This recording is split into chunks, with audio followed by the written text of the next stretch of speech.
Magandang umaga po mga kapatid. Narito po tayo muli sa ating morning devotion, Grab Food for the Soul, our daily dose for the nourishment of our souls. Sumagang ito, simulan po natin ang isang pagbubulay nang makalakad tayo sa isang mapayapang pamumuhay. Ang pamagat po ng ating pagbubulayan sa umagang ito ay dinig-tinig acts of mercy.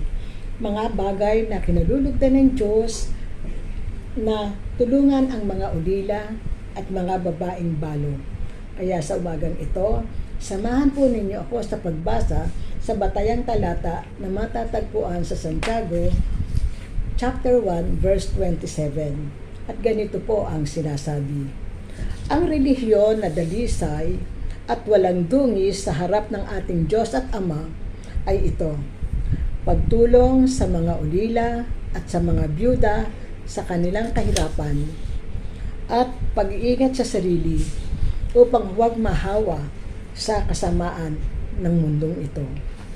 Pagpalain ng Diyos ang pagkabasa at pagkarinig ng kanyang mga banal na salita.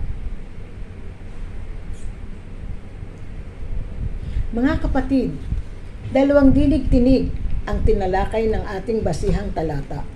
Una, dinig-tinig practice of personal holiness na tinalakay kahapon ni Predicador Esther.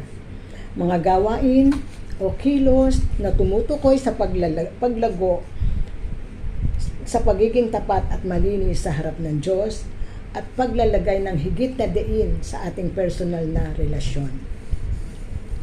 Ang ikalawang dinig-tinig na ating pong pagbubulayan sa umagang ito ay acts of mercy. Ang holiness ay may kinalaman sa ating sarili, samantalang ang mercy ay may kinalaman sa ating kapwa. This is precisely what genuine religion is all about. Religion is about us and others in relationship with God. We usually translate mercy as pity. Kapag nagbigay ka ng limos, that's mercy. Kapag nagbigay ka ng mga relief goods sa mga nasalanta ng kalamidad, that's mercy. Ang lahat ng ito ay tunay ngang halimbawa ng acts of mercy. In the Bible, root word for mercy is the same root word for uterus or womb. The womb is a place where life is born and hope is built. Mercy, therefore, is the creation of a condition that will bring about transformation of life. Ang pagiging Kristiyano ay hindi lamang pagpapractice ng personal holiness tulad ng pagsisimba, pag-aayuno, pag-aaral ng Biblia, at pagdalo sa mga fellowship. Ang pagiging Kristiyano ay ang paglilingkod sa kapwa sa dikta ng pag-ibig. Ang pagsasagawa ng mga acts of mercy. As we are Christians, people must see Jesus in us.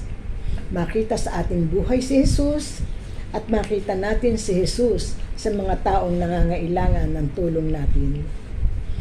We must see Jesus in people who need our help.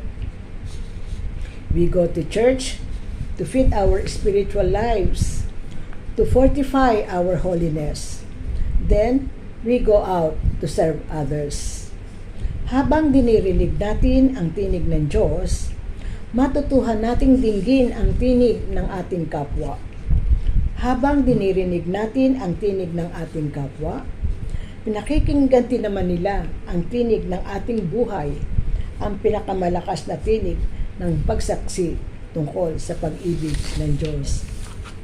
Kaya nga mga kapatid, hilingin natin sa ating Panginoon na maging buhay ang mga tinig natin sa pamamagitan ng paglilingkod sa ating kapwa.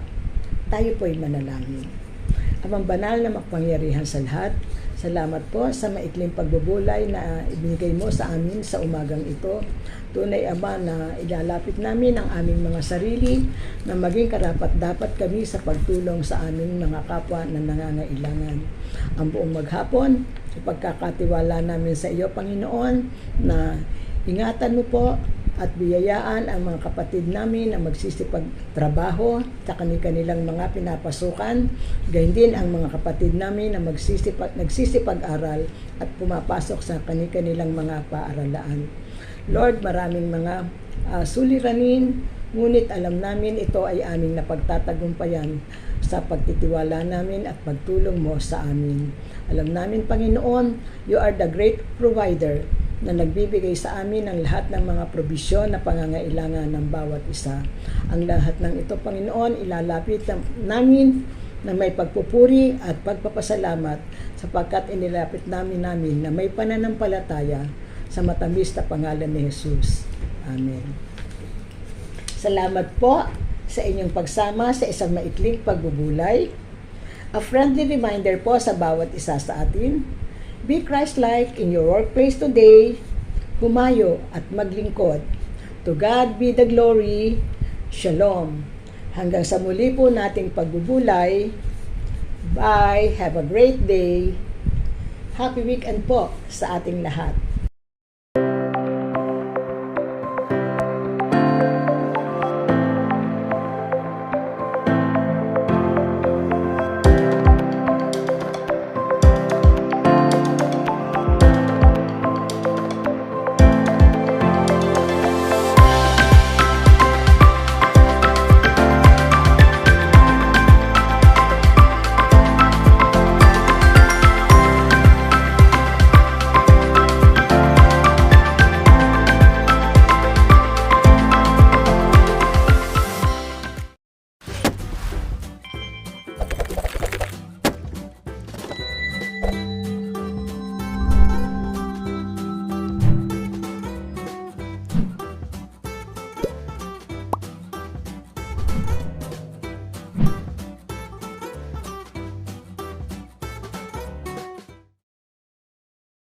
po.